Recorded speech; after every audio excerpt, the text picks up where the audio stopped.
کہ اپنے اس بیمار بیٹے کو اس احمد ڈاکٹر کے پاس لے جاؤں تاکہ وہ میرے بیٹے کا علاج کر دے۔ آج تم میرے گھر میں مہمان بن کر آئے ہو، مسافر بھی ہو، مہمان کی دعا بھی قبول ہوتی ہے، مسافر کی دعا بھی قبول ہوتی ہے۔ ہاتھ اٹھاؤ اور یہ دعا کر دو اللہ میرے بیٹے کو صحت یاب کر دے، یا کوئی ایسی سبیل کر دے کہ میں جو فلاں ڈاکٹر احمد ہے اس کے پاس اپنا بیٹا لے جاؤں۔ اب جب ڈاکٹر نے یہ سنا تو زارو کتار رونے لگا۔ اسے یاد آیا کہ وہ فلائٹ کا مس ہونا، وہ موسم کا خراب ہونا، وہ ٹیکنیکلی ایک چھوٹے ایئرپورٹ پہ لینڈ ہونا، وہاں سے میرا گاڑی کا سفر اختیار کرنا، پھر مجھے راستہ بھولنا اور اسی گھر کے دروازے پر آ کر دستک دینا، یہ سب اس ماں کی دعا تھی جو اپنے بیٹے کے علاج کے لیے ایک غریب ماں جو بڑے ڈاکٹر تک پہنچ نہیں سکتی تھی، اس کو سبیل یہ بتائی گئی تھی کہ تم ڈاکٹر احمد کے پاس پہنچ جاؤ، اللہ نے اس کے ہاتھ میں بڑی شفا دی ہے۔ مگر وہ غریب ماں سوچتی تھی کہ اپنے بیمار بیٹے کو اٹھا کر میں بوڑھی عورت کیسے پہنچوں گی؟ اللہ نے اس ڈاکٹر کو اس کی دہلیز تک پہنچا دیا۔ ڈاکٹر کہتا ہے اے ماں میں ہی ڈاکٹر احمد ہوں اور آج مجھے پتا چل گیا ہے کہ میں کیوں یہاں تک پہنچا ہوں۔ اب میں وعدہ کرتا ہوں کہ آپ کے بیٹے کا دل و جان کے ساتھ علاج کروں گا، یہ میرے رب نے سبیل بنائی ہے کہ میں آپ کے دروازے تک پہنچا ہوں۔ میٹھے میٹھے اسلامی بھائی، بظاہر تو یہ سٹوری میں نے کتاب میں پڑھی، لیکن آپ غور کیجئے سبق کیسا ہے اس میں۔ اللہ تعالیٰ نے جب بگڑی بنانی ہوتی ہے، جب پکار سننی ہوتی ہے، جب کام بننے ہوتے ہیں تو ایسی پلاننگ ہوتی ہے کہ عقلیں حیران ہو جاتی ہیں۔ بس مانگنے والا چاہیے، پکارنے والا چاہیے، رب عز و جل کے دربار میں التجا کرنے والا چاہیے، وہ کریم اپنے خزانوں سے عطا فرماتا ہے۔ ایسی ہی تو دعا ایک ماں نے کی تھی نا۔ موسیٰ علیہ نبینا علیہ السلام کلیم اللہ ہیں، اللہ کے نبی ہیں، ٹاپ آف دا لسٹ انبیاء کے نام لکھے جاتے ہیں ان کے مرتبے اور اعزاز کے حساب سے۔ حضرت موسیٰ علیہ السلام ان میں سے ایک ہیں۔ ایک بار رب کی بارگاہ میں التجا کی کہ مولا جنت میں مجھے میرا پڑوسی دیکھنا ہے۔ موسیٰ علیہ السلام فرماتے ہیں کہ مولا جنت میں میرا پڑوسی کون ہے؟ ارشاد ہوا کہ اے موسیٰ فلاں علاقے میں کسائی ہے، وہ تیرا جنت میں پڑوسی ہے۔ یہ بڑی عجیب بات ہے کہ اللہ کے نبی ہیں اور کسائی پڑوسی ہے۔ اے اللہ میں اسے ملنا چاہتا ہوں، مجھے اس کا پتہ بتا دے۔ پتہ بتایا جاتا ہے۔ حضرت موسیٰ علیہ السلام تلاش کرتے ہوئے اس کسائی کے گھر پر پہنچتے۔ طویل واقعہ ہے کہ وہ اپنی ماں باپ کی بڑی خدمت کرتا تھا، ماں باپ کا انتقال ہو گیا۔ حضرت موسیٰ علیہ السلام نے یہ پوچھا کہ بتاؤ تمہارے ماں باپ تمہیں کوئی دعا دیا کرتے تھے؟ تو کہا میں جب بھی اپنی ماں کو کھانا کھلاتا تھا، اپنے ہاتھوں سے کھلاتا تھا، تو میری ماں یہ دعا دیتی تھی کہ یا اللہ میرے بیٹے کو جنت میں موسیٰ کا پڑوسی بنا دینا۔ جب حضرت موسیٰ علیہ السلام نے یہ سنا تو فرمایا کہ بیٹا تیری ماں کی یہ دعا رب نے قبول کر لی ہے، میں موسیٰ ہوں اور تو جنت میں میرا پڑوسی ہے۔ اے میرے بیچ اسلامی، یہ ہے دعا۔ دعا لینے کی بھی عادت ہونی چاہیے، دعا مانگنے کی بھی عادت ہونی چاہیے۔ ایسے اعمال کرنے والے بن جاؤ کہ لوگ دل سے دعائیں دینے لگ جائیں۔ ایک تو میں کہوں نا کسی کو میرے لیے دعا کرو، ٹھیک ہے، اور ایک کام ایسے کرو، ماں باپ کی خدمت ایسی کرو، لوگوں کے ساتھ بھلائی ایسی کرو، کسی کا دل ایسا خوش کرو کہ وہ خود ہاتھ اٹھا کر اللہ کی بارگاہ میں دعا کرے۔ ارے دل سے نکلی ہوئی دعا ہوگی، وہ طوفان کو ٹال دے گی، وہ مصیبتوں کو دور کر دے گی۔ اور اسی طرح میرے میٹھے اسلامی بھائیوں، یہ بات جہاں دعا کی ہے وہیں اگر دل سے بد دعا نکل جائے، وہیں اگر کسی کے دل سے ہائی نکل جائے تو وہ برباد کر دیا کرتی ہے۔ جبھی تو کہا جاتا ہے نا کہ مظلوم کی ہائے سے بچو، ایسے کام نہ کرو کہ جس کی وجہ سے جو ہے وہ انسان برباد ہو جائے۔ ہم کہتے ہیں نا غریب آدمی کیا بگاڑ لے گا، میرا تو کوئی بگاڑ ہی نہیں سکتا، میرے سامنے اونچی آواز میں بات کوئی نہیں کر سکتا، اف بھی نہیں کہہ سکتا، میرا ملازم ہے وہ کیا بولے گا مجھے۔ سنو، ہمیں بعض اوقات بڑے بڑے نقصان ہو رہے ہوتے ہیں، کبھی کاروبار تباہ ہو جاتا ہے، کبھی فیملی تباہ ہو جاتی ہے، کبھی بہت بڑا نقصان ہو جاتا ہے۔ کبھی غور کیا کرو کسی کی ہائے تو نہیں لی، کسی کا دل تو نہیں دکھایا، کسی کے جناب آپ نے ذلیل تو نہیں کیا۔ ارے کیا معلوم کس کے دل سے کیسی ہائے نکل جائے۔ یہاں دو باتیں سیکھنے کو مل رہی ہیں کہ ایک، ہمیں ڈرتے رہنا چاہیے کہ کسی کا دل نہ دکھے، کسی پر ظلم نہ ہو، کسی کی ہائے نہ لی جائے، دعائیں لینے والے بنو، بد دعائیں لینے والے نہیں۔ اور دوسری بات جو سیکھنے کو مل رہی ہے کہ بد دعا دینے کی عادت نہیں ہونی چاہیے، کیونکہ کیا معلوم کون سی قبولیت کی گھڑی ہو۔ کچھ لوگ تو بڑے عجیب و غریب ہوتے ہیں، وہ اپنے بچوں کو برا بھلا کہہ رہے ہوتے ہیں۔ ماؤں کی، اسلامی بہنوں کی عادت ہوتی ہے تجھے کیڑے پڑے, تو برباد ہو جائے, اور بعد میں اس کے ساتھ کچھ ہو جائے تو ماں ہی تنگ ہوتی ہے, ماں ہی سر پکڑ کے رو رہی ہوتی ہے. اس وقت نہیں سوچ رہے ہوتے ہم کہ کیا کہہ رہے ہیں. کبھی اپنے بچوں کو, میں آپ سب کو کہنے والا ہوں جو ماں باپ ہے سنو, کبھی اپنے بچوں کو بد دعا مت دینا. بچے ستائے بھی تو دعا دینا, کیونکہ بچے اگر برباد ہو گئے, بچے بیمار ہو گئے, پریشان ہو گئے تو آپ بھی پریشان ہوں گے, تکلیف آپ کو ہونی ہے. مگر اس وقت ہم سوچتے نہیں, منہ سے کچھ نکال دیتے ہیں. ہمیں نہیں معلوم کون سا وقت قبولیت کا وقت ہے اور کون سی دعا ایسی نکل جائے جو سامنے والے کے لیے بربادی کا باعث بن جائے. میں نے آپ کو 2-3 واقعات سنائے ہیں تاکہ پہلے یہ مائنڈ سیٹ بن جائے کہ دعا کوئی آرڈنری چیز نہیں, کوئی معمولی چیز نہیں.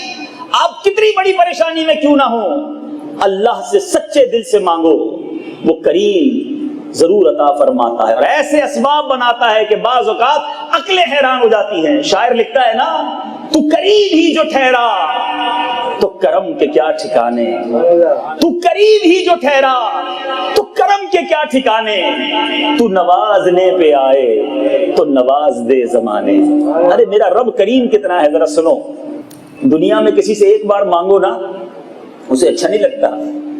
ہم سے ہی کوئی مانگنے آتا ہے, ہمیں بڑا عجیب سا لگتا ہے. چلو ایک بار مدد کر بھی دی, دوبارہ آ جائے اب تو بڑا برا لگتا ہے. تیسری بار آئے تو بندہ کہتا ہے یار اس کا کام ہی مانگنا ہو گیا. چوتھی بار تو اس کو دیکھتے ہی ہم راستہ بدل جاتے ہیں. 5ویں بار تو اس کا فون بھی بلاک کر دیتے ہیں. کیوں؟ مانگتا ہے. مانگنے والا دنیا میں کسی کو اچھا نہیں لگتا. میرے رب کی شان دیکھو, بندہ جتنا زیادہ مانگتا ہے رب اسے اتنا پسند فرماتا ہے.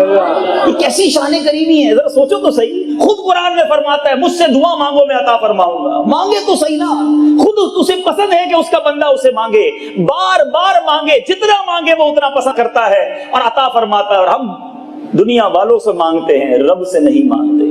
ہم سب کو پکارتے ہیں, مصیبت میں اپنے رب کو نہیں پکارتے, حالانکہ وہ مانگنے والوں کو پسند بھی فرماتا ہے, مدد بھی فرماتا ہے. اللہ تبارک و تعالی ایک اور جگہ فرماتا ہے میں دعا مانگنے والے کی دعا قبول کرتا ہوں جب وہ مجھے پکارے. میٹھے میٹھے اسلامی بھائیوں, یہاں وہ لوگ جو دعا مانگنے میں تکبر کرتے ہیں, اللہ کی بارگاہ میں رونے میں اپنی شان کی کمی سمجھتے ہیں, ان کے بارے میں قرآن بہت ڈراتا ہے. ہمیں حدیثوں میں یہ الفاظ ملتے ہیں کہ جو دعا مانگنے میں سستی کرتے ہیں, جو دعا مانگنے میں معاذ اللہ تکبر کرتے ہیں, ان سے رب کتنا ناراض ہوتا ہے. قرآن کہتا ہے جو لوگ میری عبادت سے تکبر کرتے ہیں ان قریب جہنم میں جائیں گے ذلیل ہو کر. ہمیں اللہ کی بارگاہ میں جب مانگنا ہے دل و جان سے مانگنا ہے, خوش دلی سے مانگنا ہے, حقیر بن کر مانگنا ہے, اس کا بندہ بن کر مانگنا ہے, اس کو اپنا سب کچھ جان کر مانگنا ہے, وہ ضرور عطا فرمائے گا. میٹھے میٹھے اسلامی بھائیوں, نبی پاک علیہ السلام کا فرمان سنیے. میرے آقا فرماتے ہیں کہ اللہ فرماتا ہے اے فرزند آدم, کوئی حدیث قدسی ہو گئی, اے فرزند آدم تو جب تک مجھ سے دعا کرتا اور میرا امیدوار رہے گا میں تیرے گناہ کیسے ہی ہو معاف فرماتا رہوں گا اور مجھے کچھ پرواہ نہیں. جب تک مانگتے رہو گے وہ دیتا رہے گا. مانگنے والے بنو, دل و جان سے مانگنے والے بنو. نبی پاک علیہ السلام فرماتے ہیں الدعاء مخ العبادہ, دعا عبادت کا مغز ہے. دعا جو ہے وہ عبادت کا مغز یعنی اصل ہے دعا عبادت کی. آج حالت یہ ہے کہ ہم نماز بھی پڑھتے ہیں, بعض اوقات قرآن بھی پڑھتے ہیں, لیکن جب دعا کی باری ہوتی ہے ہماری توجہ ہی نہیں رہتی. ہم سمجھتے ہیں اب تو دعا ہو رہی ہے, چلو کھڑے ہو جاتے ہیں. نہیں, دعا کو عبادت کا مغز فرمایا گیا. تو دعا کے وقت توجہ کیسی ہونی چاہیے. اب آتے ہیں, ہم نے کچھ فضیلتیں بھی سن لی, اب آتے ہیں کہ دعا جو ہے اس کے اندر ہماری ذہنی کیفیت کیا ہونی چاہیے, دعا کے وقت ہمارا حال کیا ہونا چاہیے.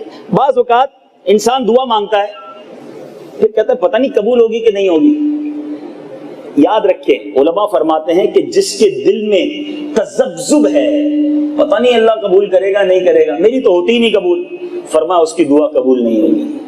دعا کریں تو یقین کے ساتھ کریں, کانفیڈنس کے ساتھ کریں کہ ضرور قبول ہوگی, قریب سے مانگ رہا ہوں. اصل میں ہمارے ذہن میں کانسیپٹ یہ ہے کہ دعا قبول ہونے کا مقصد یہ ہے کہ میں جو مانگ رہا ہوں وہ مجھے مل جائے.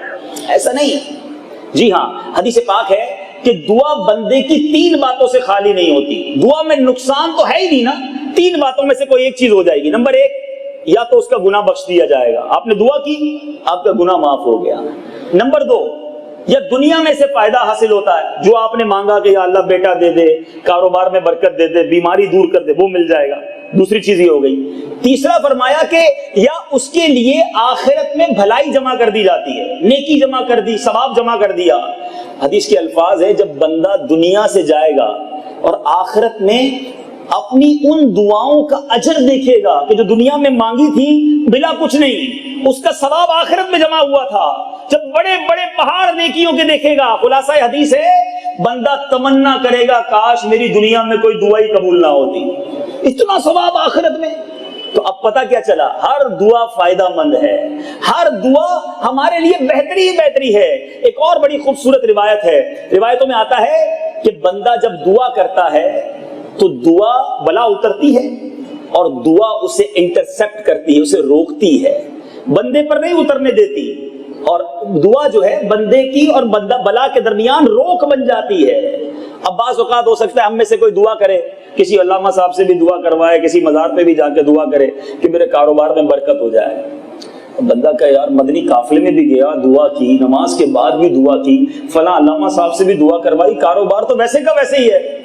مجھے ایک بات بتائیں، آپ کے کاروبار میں برکت نہیں ہوئی، تیزی نہیں ہوئی، زیادہ پروفٹ نہیں ہوا، لیکن آپ کے مقدر میں یہ لکھا تھا کہ کاروبار جس دکان پہ کرتے ہیں وہ آگ لگنی تھی، آپ نے دعا کی، اللہ نے اس بلا کو روک دیا، اس بلا کو ٹال دیا۔ یہ بڑا فائدہ ہوا کہ نہیں ہوا؟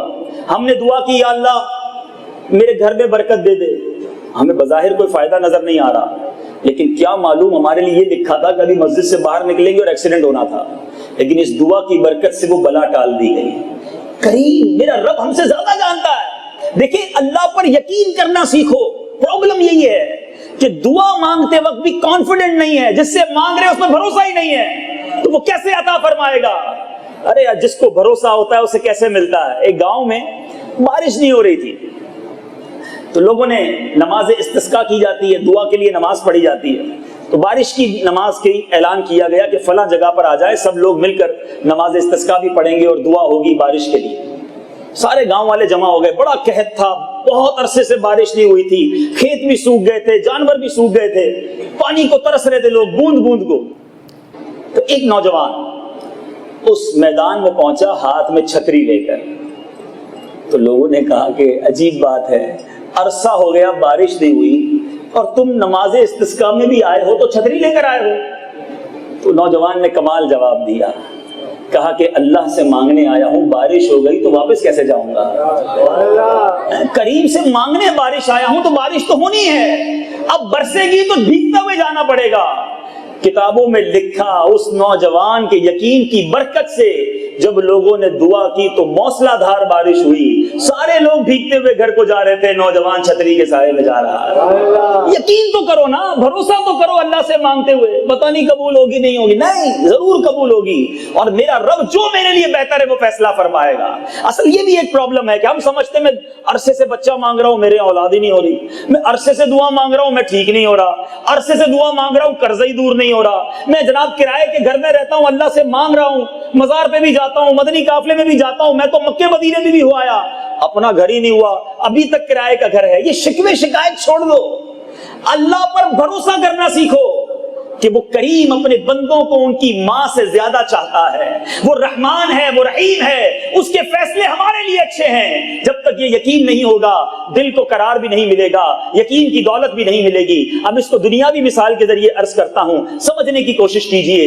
آپ میں سے کئی والد ہوں گے، کئی بڑے بھائی ہوں گے، چھوٹا بیٹا ہو یا چھوٹا بھائی ہو اور اس کا گلا خراب ہو اور وہ آپ سے ریکویسٹ کرے، ضد کرے کہ میں نے آئس کریم کھانی ہے، میں نے ٹھنڈا شربت پینا ہے، آپ بتائیں اسے پلائیں گے؟ آپ نہیں پلائیں گے۔ بہت رو رہا ہے، آپ سے کہہ رہا ہے نہیں جناب میں نے آئس کریم کھانی ہے، گلا اس کا بالکل خراب ہے، انفیکشن ہو گیا ہے۔ ہو سکتا ہے کوئی آپ سے کہے یار بڑے عجیب آدمی، آپ کا بیٹا رو رہا ہے آپ آئس کریم نہیں کھلا رہے، اتنے ظالم باپ ہیں، ایسے بھائیوں کے بھائی رو رہا ہے ٹھنڈا پانی نہیں پلا رہے، تو آپ کا جواب کیا ہوگا؟ یہ اس کے ساتھ محبت ہے جس کی وجہ سے میں اسے ٹھنڈا پانی نہیں پلا رہا، اس کو رونے دو، اس کو رلانا اچھا ہے کیونکہ اگر میں نے کھلا دیا تو یہ اور بیمار ہو جائے گا۔ ایسا ہی ہے، ذرا اس جواب کو ذہن میں رکھیے گا، کانسیپٹ بہت سارے کلیئر ہو جائیں گے۔ ایسا ہی ہے نا؟ تو سنو، جب آپ کو والد ہو کر پتا ہے بچے کو کب کیا دینا ہے، بڑا بھائی ہو کر آپ جانتے ہو کہ چھوٹے بھائی کو کب کیا کھلانا ہے، کیا میرا رب نہیں جانتا کب مجھے کیا دینا ہے؟ میں رو رہا ہوں یا اللہ دے دے، وہ نہیں دے رہا، میں تڑپ رہا ہوں مولا دے دے، وہ نہیں دے رہا۔ ارے اسے پتا ہے کہ میرے لیے کیا بہتر ہے، وہ نہیں دے رہا، یہی میرے لیے اچھا ہے۔ ہو سکتا ہے یہ چیز مجھے مل جائے اور میں برباد ہو جاؤں، یہ چیز مجھے مل جائے اور میں رب کا نافرمان بن جاؤں، اگر وہ نہیں دے رہا تو میں اس پر بھی راضی رہوں۔ اللہ کے فیصلوں پر خوش ہونا سیکھ جاؤ، انشاءاللہ دنیا میں سکون آپ کا مقدر بنے گا۔ اور دعا مانگیں، یقین کے ساتھ مانگیں، یہ دعا کی برکتیں ملیں گی۔ ایک اور بڑی خوبصورت روایت ایمان تازہ کر دیتی ہے۔ نبی پاک علیہ السلام کا فرمان خلاصہ اس طرح ہے کہ اللہ تبارک و تعالیٰ کی بارگاہ میں جب کوئی فاسق، فاجر، کافر التجا کرتا ہے کہ مولا میری تمنا پوری کر دے، میری التجا پوری کر دے، اللہ فرشتوں سے فرماتا ہے اس کا کام جلدی کر دو۔ یہ بھی بہت ساری غلط فہمیاں آج دور ہو جائے گی کہ یار میں نیک پرہیزگار، اول تو اپنے آپ کو نیک سمجھنا نہیں چاہیے، مگر کچھ لوگ کہتے ہیں یار میں تو 5 وقت نماز بھی پڑھتا ہوں، تہجد بھی پڑھتا ہوں، روزے بھی رکھتا ہوں، میری دعا قبول نہیں ہوتی۔ اس کو دیکھو ایک ٹائم کی نماز نہیں پڑھتا، وہ جو دعا کرتا ہے قبول ہو جاتی ہے، اس کے سارے کام سیدھے ہو جاتے ہیں۔ یہ بھی کبھی کبھی شیطان وسوسہ ڈالتا ہے، آج اس وسوسے کی بھی کاٹ کر لیتے ہیں۔ روایت میں آتا ہے جب کوئی فاسق، فاجر، گناہگار اللہ کی بارگاہ میں التجا کرتا ہے، رب فرشتوں سے فرماتا ہے اس کا کام جلدی کر دو، مجھے اس کی آواز پسند نہیں ہے، مجھے اس کا پکارنا اچھا نہیں لگ رہا، اس کا کام جلدی کرو، اسے فارغ کرو۔ اور جب کوئی اللہ کا محبوب بندہ دعا کرتا ہے، اللہ جبریل امین سے فرماتا ہے جبریل اس کا کام نہ کرنا، اس کو اور مانگنے دو، کیونکہ مجھے اس کا مانگنا بڑا اچھا لگ رہا ہے۔ میں آپ سب سے سوال کرتا ہوں، میں جو مانگوں مجھے وہ مل جائے وہ اچھا ہے، یا میں دعا کروں اور رب جبریل سے کہے کہ جبریل اس کا کام نہ کرنا، میرے بندے کو اور مانگنے دو، مجھے اس کا مانگنا پسند آ رہا۔ ارے میری زندگی وصول ہے کہ زندگی میں کوئی ایسی دعا کرنے میں کامیاب ہو جاؤں کہ اللہ فرشتوں سے کہے کہ اس کا کام نہ کرنا، ارے نہ ہو کوئی کام میرا رب ایک بار فرما دے کہ مجھے میرے بندے کا مانگنا پسند آ رہا ہے، اے فرشتوں اسے مانگنے دو، اس کا کام نہ کرنا۔ یہ ڈیلے، یہ دیر ہونا بعض اوقات بڑی برکتیں ہوتی ہیں اس میں۔ شکوے نہ کیا کرو کہ میرے کام کیوں نہیں بنتے، میری دعائیں کیوں قبول نہیں ہوتی، ارے میرا رب جانتا ہے میرے لیے کیا بہتر ہے۔ تمہیں سب پر بھروسہ ہے، اپنے رب پر بھروسہ نہیں۔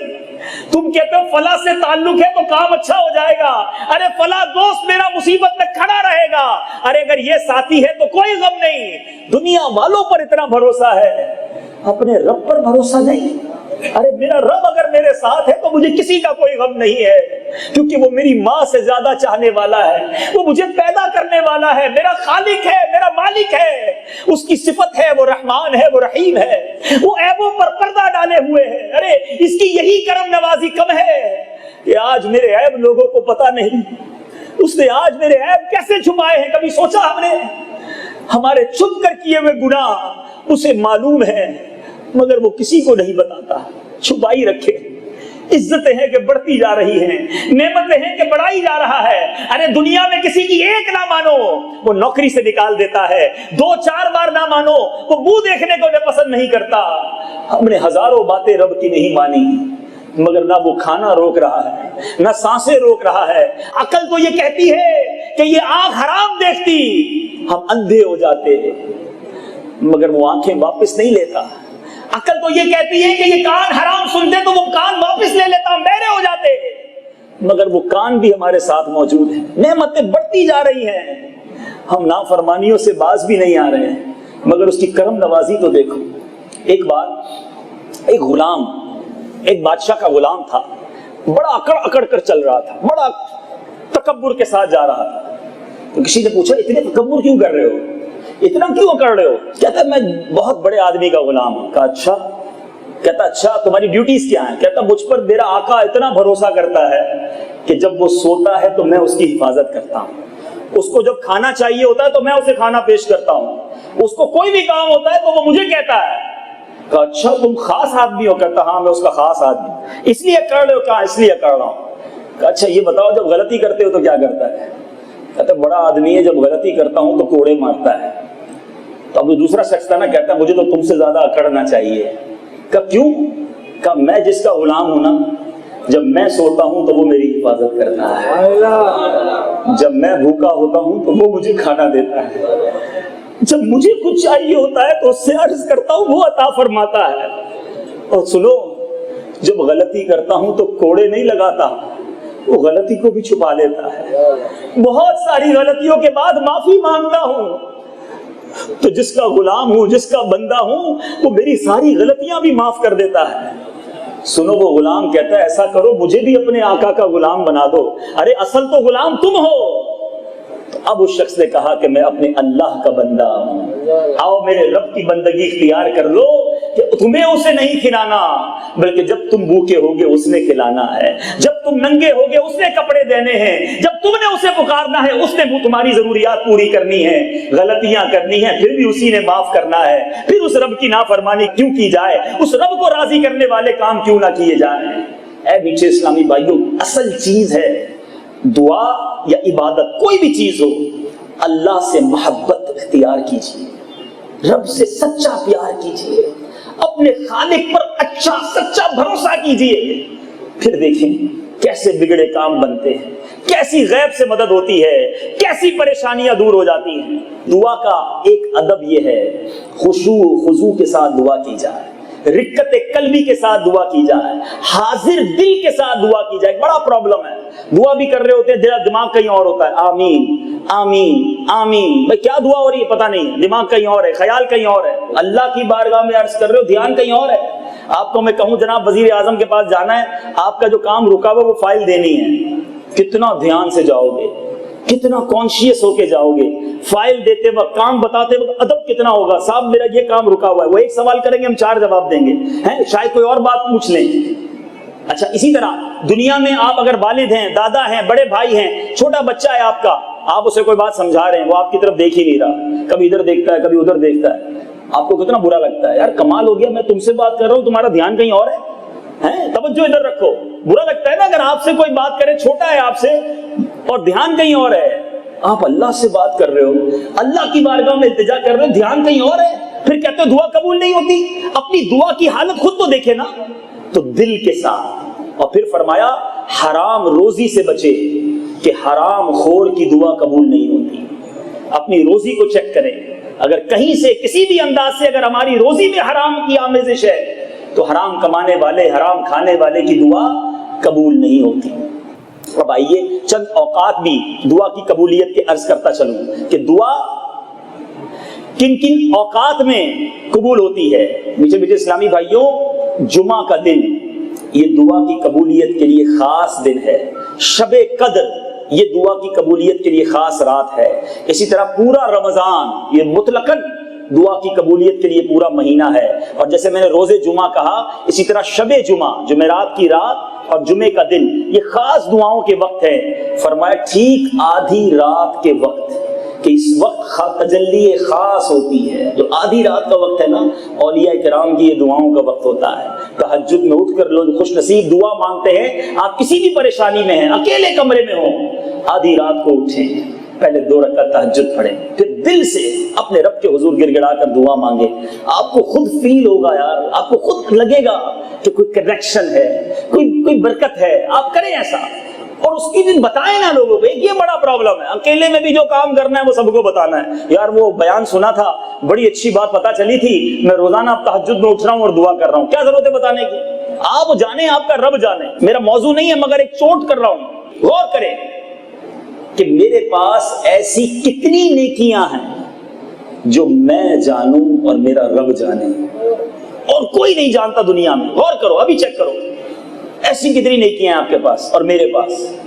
ہمارا بہت برا حال ہے، بہت برا حال ہے، بلکہ اب تو ایک اور برائی کی طرف قدم کہ نیکیاں تھوڑی ہیں بتانا زیادہ ہے۔ اول تو پہلے نیکی بتانے کا شوق تھا، اب کام تھوڑا کرنا ہے بتانا زیادہ ہے تاکہ اور واہ واہ ہو جائے۔ توبہ توبہ توبہ، اللہ کے لیے کر رہے ہو، لوگوں کے لیے کر رہے ہو، خدا را اپنے عمل کو بچائیے، اللہ کی رضا کے لیے کیجیے۔ تو بہرحال اسی طرح مسجد کو جاتے وقت، آپ جب نماز کے لیے مسجد کو آ رہے ہیں نا، یہ خاص دعا مانگنے کا وقت ہے۔ وقت اذان شروع ہو یہ وقت بھی، اذان ختم ہو یہ وقت بھی دعا کا وقت ہے۔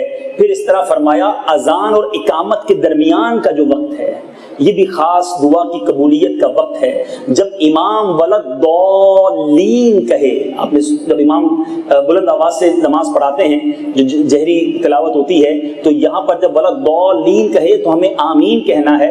اب یہاں یہ خاص دعا کی قبولیت کا وقت ہے, دل میں آمین کہنا ہے تو یہ خاص دعا کی قبولیت کا وقت ہے. اسی طرح آب زمزم پی کر اللہ تعالیٰ مجھے اور آپ کو نصیب فرمائے, آب زمزم پی کر دعا مانگی جائے, یہ خاص دعا کی قبولیت کا وقت ہے. اور وقت ختم قرآن, سبحان اللہ, جہاں جہاں قرآن پاک ختم ہوتا ہے نا, یہ ماشاءاللہ ہم نے دیکھا ہوگا نیا گھر لیتے ہیں تو لوگ ختم قرآن کراتے ہیں, 40ویں میں کراتے ہیں, برسی میں کرواتے ہیں, اور نیا آفس لیتے ہیں تو کرواتے ہیں. بڑا خاص کام ہے یہ, یاد رکھیں. جہاں قرآن ختم ہو, پورا قرآن کمپلیٹ ہو, اب جو دعا مانگی جائے یہ خاص دعا کی قبولیت کا وقت ہے.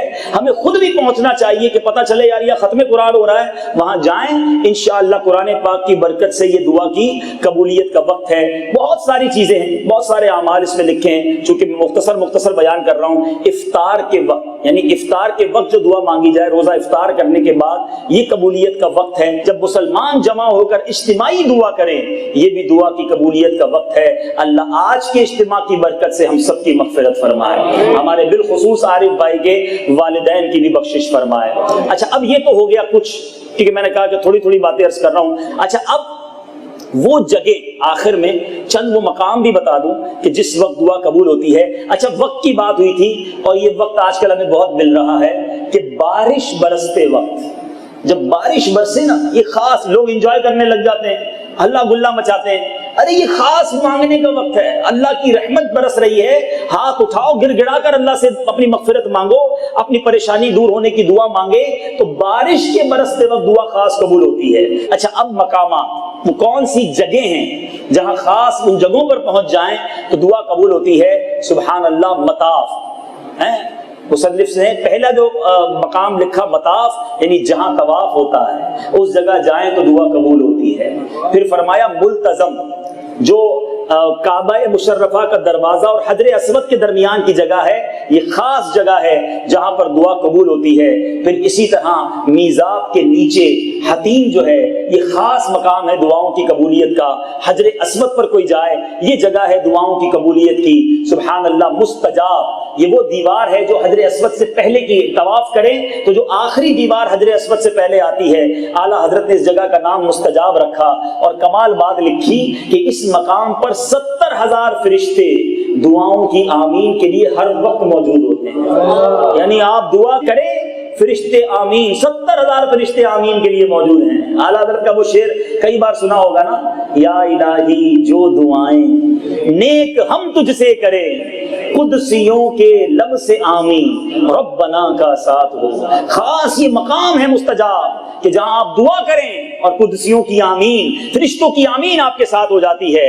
سبحان اللہ. اور مدینہ منورہ کی تو کیا بات ہے, مسجد نبوی شریف میں جا کر دعا مانگے, ریاض الجنہ میں جا کر دعا مانگے, روضہ رسول پر حاضر ہو کر دعا مانگے, یہ خاص دعاؤں کی قبولیت کے مقامات ہیں. اور بالخصوص جہاں انبیاء کے مزارات ہیں, صحابہ کرام کے مزارات ہیں, اولیاء کرام کے مزارات ہے, کہ یہ خاص رحمت الہی کے نزول کی جگہ ہیں. ان جگہوں پر پہنچ کر رب کے حضور ہاتھ اٹھا کر دعا مانگے تو انشاءاللہ ان بزرگوں کے وسیلے سے دعا قبول ہوگی. تو بہرحال میٹھے اسلامی بھائیوں, آج کے اس مختصر سے بیان میں چند چیزیں ہائی لائٹ کرنی تھی, چند چیزیں اجاگر کر کے سمجھانی تھی کہ دعا یہ عبادت کا مغز ہے. اللہ کو بڑا پسند آتا ہے وہ شخص جو دل کھول کر زیادہ سے زیادہ دعائیں مانگتا ہے, اور اللہ تبارک و تعالیٰ ان لوگوں سے ناراض ہوتا ہے جو دعا نہیں کرتے. اور دوسری بات یہ پتا چلی کہ دعا دل سے مانگنی ہے, یقین کے ساتھ مانگنی ہے.